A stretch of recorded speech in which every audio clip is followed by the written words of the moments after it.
Good morning students. Last lecture में हमने जो चैप्टर स्टार्ट किया था वो था इलेक्ट्रिक करंट। और उसमें सबसे पहले मैंने आपको चार्ज के बारे में बताया था। सबसे पहली चीज़ हमने पढ़ी थी चार्ज और उसकी कुछ प्रॉपर्टीज़, ठीक है। उसके बाद मैंने आपको दूसरी चीज़ जो समझाई थी वो समझाई थी करंट। करंट होता है number of charges flowing per unit time. जितने ज़्यादा चार्जेस फ्लो करेंगे उतना ज़्यादा करंट फ्लो करेगा वायर के अंदर। इलेक्ट्रिक करंट की बेसिकली बात कर रहा हूँ मैं। तो करंट और इसके यूनिट मैंने आपको बताए थे वो एम्पियर होते हैं, एम्पियर, ठीक है। और करंट को I is equal to Q/T लिखते हैं, charges flowing per unit time. अब इसमें जो नया तीसरा कंटेंट है इसमें वो है हमारे पास वोल्टेज। एक्चुअली वोल्टेज या इसको हम बोलेंगे पोटेंशियल। तो तीसरी चीज़ हमें पोटेंशियल फाइंड करनी है। देखो जैसे मान लीजिए हमारे पास, मैंने उस दिन भी आपको बताया था कि सपोज़ कोई पाइप है, पाइप के अंदर पानी फ्लो कर रहा है। ये पानी जितना ज़्यादा फ्लो करेगा उतना ज़्यादा हम बोलेंगे कि वाटर करंट है या प्रेशर है। जितना ज़्यादा पानी फ्लो करेगा पाइप के अंदर उतना ज़्यादा प्रेशर होगा। सेम यही चीज़ एक वायर है, इसके अंदर जितनी तेज़ी से इलेक्ट्रॉन्स फ्लो करेंगे या चार्जेस फ्लो करेंगे उतना ज़्यादा करंट होगा, ठीक है। इस केस में जितना ज़्यादा पानी फ्लो करेगा उतना ज़्यादा हम बोलेंगे कि कह लीजिए वाटर करंट है या प्रेशर है। बट इसमें ज़्यादा पानी फ्लो करने की क्या कंडीशन है, क्या चीज़ है कि इसमें ज़्यादा पानी फ्लो करे। पाइप सेम है तो ज़्यादा पानी फ्लो करवाने के लिए क्या करना चाहिए, पाइप की इस एंड और इस एंड में जो प्रेशर डिफरेंस है ना वो ज़्यादा होना चाहिए। मान लीजिए यहाँ पे 100 बार प्रेशर है, बार यूनिट है प्रेशर की, और इधर है 1 बार प्रेशर। तो अब इसमें प्रेशर डिफरेंस कितना है, 99 बार, ठीक है, 100 - 1। तो जितना ज़्यादा प्रेशर डिफरेंस होगा उतना पानी तेज़ी से फ्लो करेगा। ऐसे ही वायर के अंदर होता है, जितना ज़्यादा पोटेंशियल डिफरेंस होगा, ठीक है, इसमें और इसमें दोनों एंड्स में पोटेंशियल में अंतर होगा उतना ही ज़्यादा करंट फ्लो करेगा इसमें, ठीक है। जैसे पानी के को फ्लो करवाने के लिए प्रेशर डिफरेंस, प्रेशर नहीं मैं बोल रहा, प्रेशर डिफरेंस बोल रहा हूँ। प्रेशर डिफरेंस जितना इम्पॉर्टेंट रोल प्ले करता है पानी को फ्लो करवाने के लिए, सेम रोल प्ले करता है पोटेंशियल डिफरेंस एक वायर के अंदर करंट फ्लो करवाने के लिए। जितना ज़्यादा प्रेशर डिफरेंस होगा उतना ही ज़्यादा करंट फ्लो होगा। अब ये पोटेंशियल डिफरेंस क्या चीज़ है उसको हम पढ़ने की कोशिश कर रहे हैं। तो तीसरा कंपोनेंट है जो मेरा पोटेंशियल या पोटेंशियल डिफरेंस, दोनों के बारे में आपको बताता हूँ क्या चीज़ है। देखो मान लीजिए कि ये मेरे पास एक पॉजिटिव चार्ज है Q, ठीक है। तो इसके अगर मैं आसपास कोई और चार्ज Q रखता हूँ तो ये उसको रिपेल करके दूर भगा देगा। हमने पढ़ा था ना कि सेम चार्जेस रिपेल करते हैं, ठीक है। ऐसे ही अगर यहाँ पे रखता हूँ तो भी भगा देगा। तो आइडियली ये होता है कि कोई भी एक चार्ज है मेरे पास, इसका एक इलेक्ट्रिक फील्ड होता है, ठीक है, एक इलेक्ट्रिक फील्ड होता है। इलेक्ट्रिक फील्ड क्या चीज़ है, इसको डिफाइन करते हैं हम, द रीजन, द स्पेस और द रीजन और स्पेस अराउंड अ चार्ज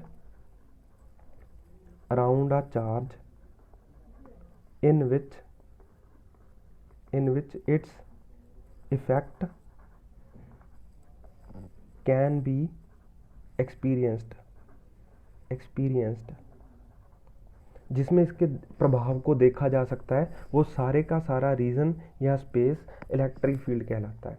अब देखो मान लीजिए, वैसे तो ये होता है कि इसका जो इलेक्ट्रिक फील्ड है वो इन्फिनिटी तक फैला हुआ, बहुत दूर तक। बट सपोज हमने एक अपना चार्ज लिया, पॉजिटिव चार्ज, उसको यहाँ पे रख दिया, यहाँ पे Q0 बोलते हैं इसको, टेस्ट चार्ज, ठीक है। हमने एक टेस्ट चार्ज लिया और इसको इसके इलेक्ट्रिक फील्ड के बाहर रख लिया। मान लीजिए कि ये वैसे तो अनंत तक होता है, बट हम कोई डेफिनेट डिस्टेंस मान लेते हैं कि इसके बाद, इतने डिस्टेंस के बाद कोई इलेक्ट्रिक फील्ड नहीं है। तो मैंने अपना एक टेस्ट चार्ज यहाँ पे रख लिया बाहर इलेक्ट्रिक फील्ड के। अब ये इस पर कोई फोर्स नहीं लगा रहा क्योंकि ये इलेक्ट्रिक फील्ड इस तक पहुँच ही नहीं रहा, ठीक है। सपोज जस्ट बाहर है इस लाइन के। अब मैं इस चार्ज को धीरे धीरे इसके पास लेके आता हूँ, ठीक है। जैसे जैसे मैं इस चार्ज को इसके पास लेके आऊँगा तो ये वाला चार्ज इस चार्ज पे बाहर की तरफ फोर्स लगाएगा, भगाने की कोशिश करेगा। तो मेरे को कुछ काम करना पड़ेगा इसको लेके आने के लिए, इसके नज़दीक लेके आने के लिए, ठीक है। तो जो काम हमने किया वो चीज़ पोटेंशियल कहलाती है। तो पोटेंशियल क्या चीज़ है? पोटेंशियल, इसको मैं रिलेट करके दिखाऊंगा बाद में कि कैसे ये रिलेट होता है इस चीज़ से जो मैंने अभी बताई थी। तो पोटेंशियल क्या होता है? Work done in moving a unit positive charge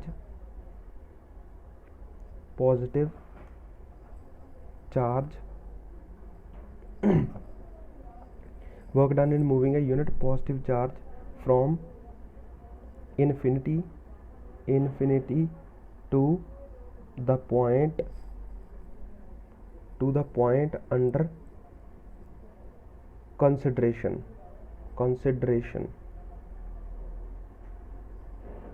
in the electric field।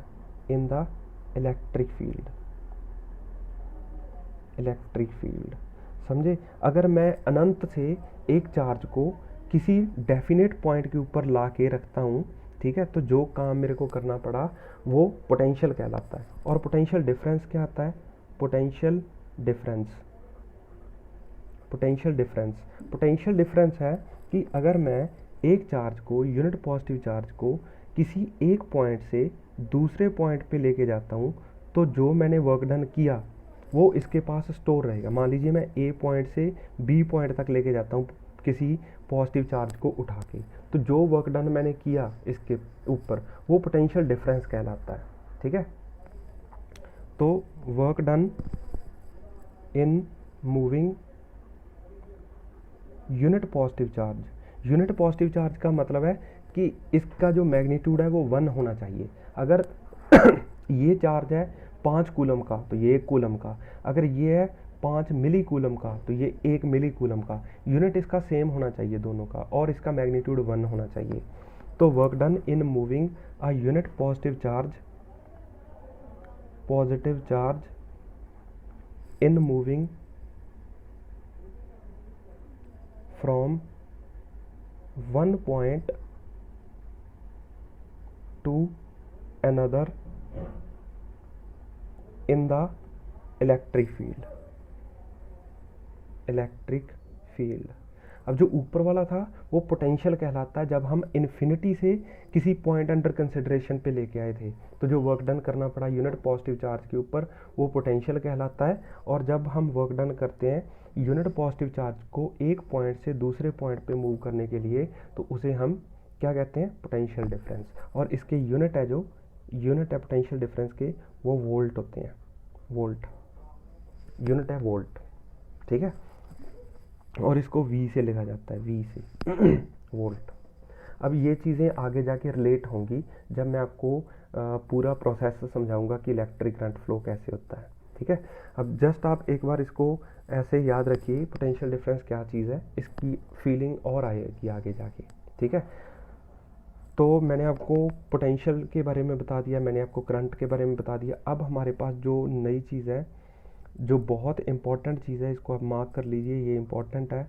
जो मैं नई चीज़ पढ़ा रहा हूँ आपको, इसे बोलते हैं ओम्स लॉ। इसकी फीलिंग लेनी है हमें। ये ओम्स लॉ क्या कहता है, याद तो हर कोई कर लेता है, बट हमें इसकी फील लेनी है कि ओम्स लॉ है क्या चीज़।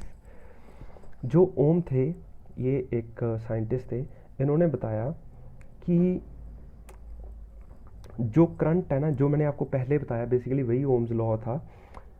मान लीजिए उन्होंने कहा कि एक हमारे पास वायर है, इसमें जितना ज़्यादा करंट फ्लो होगा वो उस चीज़ पे डिपेंड करता है कि इसके अक्रॉस पोटेंशियल डिफरेंस कितना है। मान लीजिए यहाँ पे पोटेंशियल है 100 वोल्ट और यहाँ पे 50 वोल्ट और यहाँ पे 1000 वोल्ट है। ये वायर A है, ये वायर B है, और ये 1000 वोल्ट है और यहाँ पे मान लीजिए 1075 वोल्ट है। तो इसमें हाई पोटेंशियल से लो इधर करंट फ्लो करेगा, इधर इस डायरेक्शन में।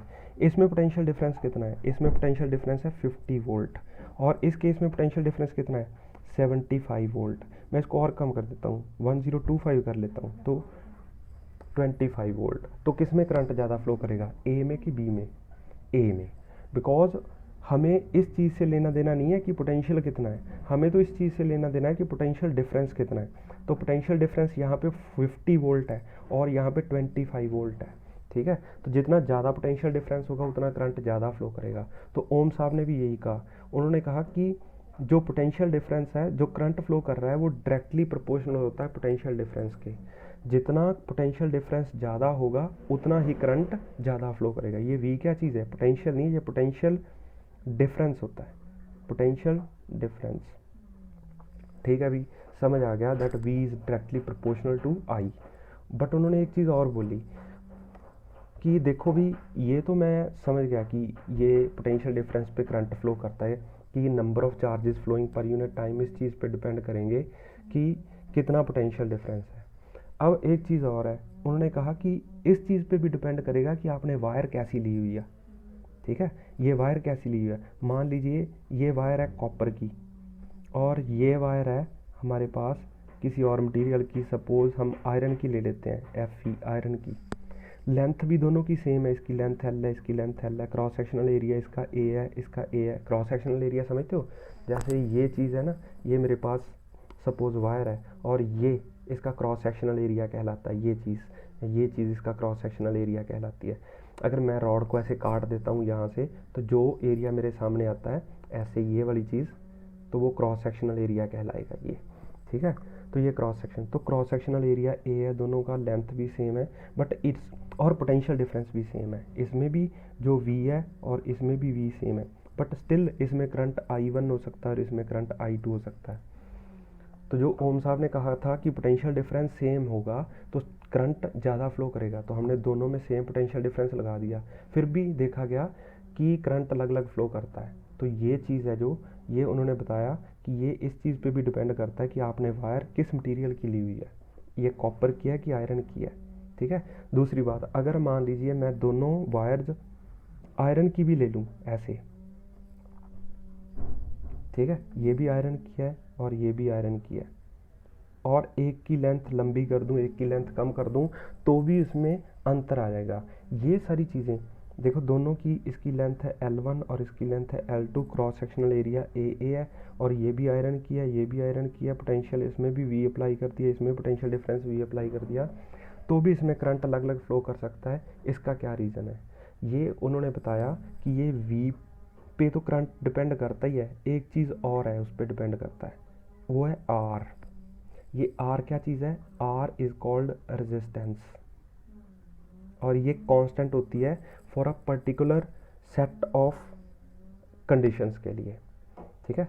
ये चीज़ क्या है ये मैं समझाऊंगा आपको, बट उन्होंने बताया कि V is equal to IR, कि भाई जो करंट फ्लो करेगा वो इस चीज़ पे भी डिपेंड करता है कि पोटेंशियल डिफरेंस कितना अप्लाई किया है, और दूसरा इस चीज़ पे भी डिपेंड करेगा कि जो आप वायर ले रहे हो उसकी रेजिस्टेंस कितनी है, ठीक है। तो इसकी हम स्टेटमेंट लिख लेते हैं ओम्स लॉ की। ओम्स लॉ की जो स्टेटमेंट है वो उन्होंने कहा,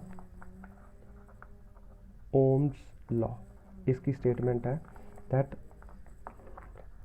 current flowing in a wire depends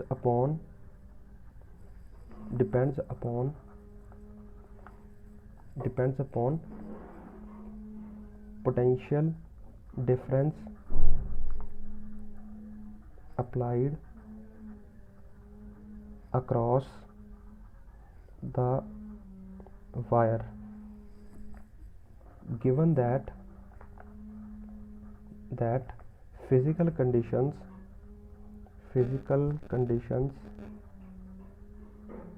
remains same, ठीक है। तो इसीलिए मैंने जब, तो फॉर्मूला है मेरे पास V is to I R, इसीलिए मैंने सबसे पहले आपको I बताया, फिर V बताया, अब हम R पे बात करेंगे। ये R क्या चीज़ है, ठीक है। जो R है रेजिस्टेंस, तो तीसरी बात है रेजिस्टेंस पे बात करते हैं। रेजिस्टेंस, जो रेजिस्टेंस है वो है हिंड्रेंस, जो मेरा चार्ज फ्लो कर रहा है उसको रोकने वाली हिंड्रेंस। जैसे ये होता है कि मेरे पास एक वायर है, उसमें ऐसे एटम्स हैं, और मैंने आपको बताया था कि कंडक्टर्स के अंदर इलेक्ट्रॉन है जो वो एक एटम से दूसरे एटम तीसरे एटम में फ़्लो कर सकता है। जब ये इलेक्ट्रॉन फ़्लो करता है तो इसके साथ टकरा गया, फिर इसके साथ टकरा गया, तो जब ये टकराता है तो उसके फ़्लो को एक हिंड्रेंस मिलती है, एक रुकावट मिलती है। तो ये कितनी रुकावट कौन सा मटेरियल देगा, कैसे देगा, इस चीज़ को हम रेजिस्टेंस बोलते हैं। ठीक है, तो रेजिस्टेंस का जो फॉर्मूला है वो है, जो रेजिस्टेंस है वो डायरेक्टली प्रोपोर्शनल होती है लेंथ ऑफ द वायर के। जितनी ज़्यादा लंबी वायर होगी उतनी रेजिस्टेंस ज़्यादा होगी। दूसरी चीज़, ये जो रेजिस्टेंस है ये इन्वर्सली प्रोपोर्शनल है एरिया के। जितनी मोटी वायर होगी, जितनी मोटी वायर होगी उतनी वो रेजिस्टेंस कम देगा। अगर इन दोनों की लेंथ एल और एल मान लें, और इस केस में मान लीजिए दोनों का क्रॉस सेक्शनल एरिया सेम है, एक की लेंथ को मैं L1 मान लूँ, एक की लेंथ को L2 मान लूँ, इसमें लेंथ सेम है। ठीक है, एरिया इसका ए है, इसका एरिया A1 मान लूँ तो इसका एरिया A2 मान लूँ, तो ये दो चीज़ें मैं आपको अलग अलग समझा रहा हूँ। इस केस में इसकी रेजिस्टेंस R2 है और इसकी रेजिस्टेंस R1 है। अगर एरिया सेम होगा तो R2 है जो वो ज़्यादा होगा किससे, R1 से। और इस केस में अगर लेंथ सेम है तो जिसका एरिया ज़्यादा होगा उसकी रेजिस्टेंस कम होगी। इसकी रेजिस्टेंस R1 मान लेते हैं, इसकी R2, तो इस केस में R2 है जो वो ज़्यादा होगी R1 से। ठीक है, तो जो रेजिस्टेंस है, resistance directly proportional to L के होती है, इन्वर्सली प्रोपोर्शनल टू एरिया, और एक चीज़ और है, वो नेचर ऑफ द मटेरियल पे भी डिपेंड करती है। ठीक है, जैसे मान लीजिए ये वाली जो एग्जांपल ली थी हमने, ये same area, same length, same potential difference, still अलग अलग करंट फ्लो करेगा, बिकॉज इसका नेचर अलग है और इसका नेचर अलग है। इस नेचर को कौन सी चीज़ बताती है, उसको हम बोलते हैं रो। और ये चीज़ है जो रो बेसिकली जैसे हम कांस्टेंट ऑफ प्रोपोर्शनलिटी नहीं लगाते, वो चीज़ है ये, और इसे हम बोलते हैं रेजिस्टिविटी। रेजिस्टिविटी, रेजिस्टिविटी ये नेचर ऑफ द मटेरियल पे डिपेंड करती है। ये किसको बताती है, nature of the material. Material कौन सा, वायर का material, nature of the material. तो जो रेजिस्टेंस का फॉर्मूला है मेरे पास वो है रो एल बाई ए। ये यूनिट ओम इसके होते हैं, unit of R resistance. Resistance के यूनिट क्या है, ओम, और इसको लिखते कैसे हैं, ऐसे, ये साइंटिस्ट के नाम पे है ओम, ऐसे इसका सिंबल है, ये वाला सिंबल है ऐसे। और unit of resistivity, unit of resistivity, resistivity जैसे मेरे पास है R is equal to rho L upon A, इसकी यूनिट क्या होगी, ओम। रो के हमें फाइंड करने, लेंथ के मीटर, एरिया के मीटर स्क्वायर, मीटर स्क्वायर ने एक मीटर स्क्वायर को मार दिया, ये मीटर स्क्वायर इधर चला जाएगा, तो रो के क्या यूनिट हो जाएंगे, ओम मीटर। इसे हम रो बोलते हैं, RHO रो। ये ग्रीक सिंबल्स हैं सारे। ठीक है, तो समझ आया रेजिस्टेंस किस चीज़ पे डिपेंड करता है। रेजिस्टेंस इस चीज़ पे डिपेंड करता है कि लेंथ ऑफ द मटेरियल क्या है। रेजिस्टेंस इस चीज़ पे डिपेंड करता है कि area of cross section of the wire क्या है। तीसरा, नेचर ऑफ द मटेरियल क्या है। चौथी चीज़ एक और है, कंडक्टर्स के अंदर, कंडक्टर्स के अंदर जो रेजिस्टेंस है, रेजिस्टेंस है वो एक और चीज़ पे डिपेंड करती है, किस पे, टेम्परेचर पे। जब हमने ये बोला था ना इस डेफिनेशन के अंदर फिजिकल कंडीशंस रिमेन सेम, तो उसका मतलब यही था कि टेम्परेचर चेंज नहीं होना चाहिए। अगर टेम्परेचर चेंज हो गया तो रेजिस्टेंस चेंज हो जाएगी।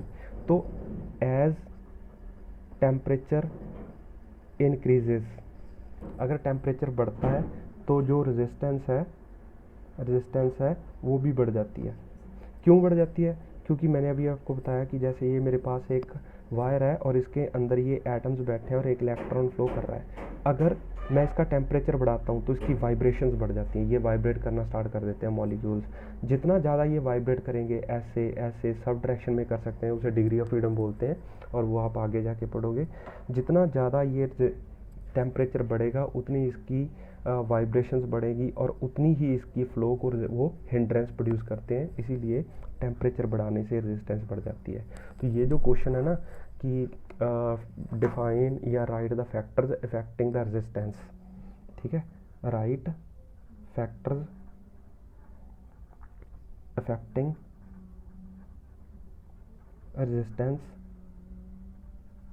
Resistance of a conductor.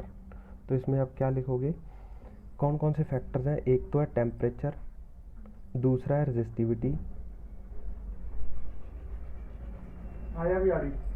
तीसरा है इसमें लेंथ, और चौथा इसमें एरिया ऑफ क्रॉस सेक्शन। ये सारी चीज़ें इफ़ेक्ट करती हैं। ठीक है, ओके, थैंक यू।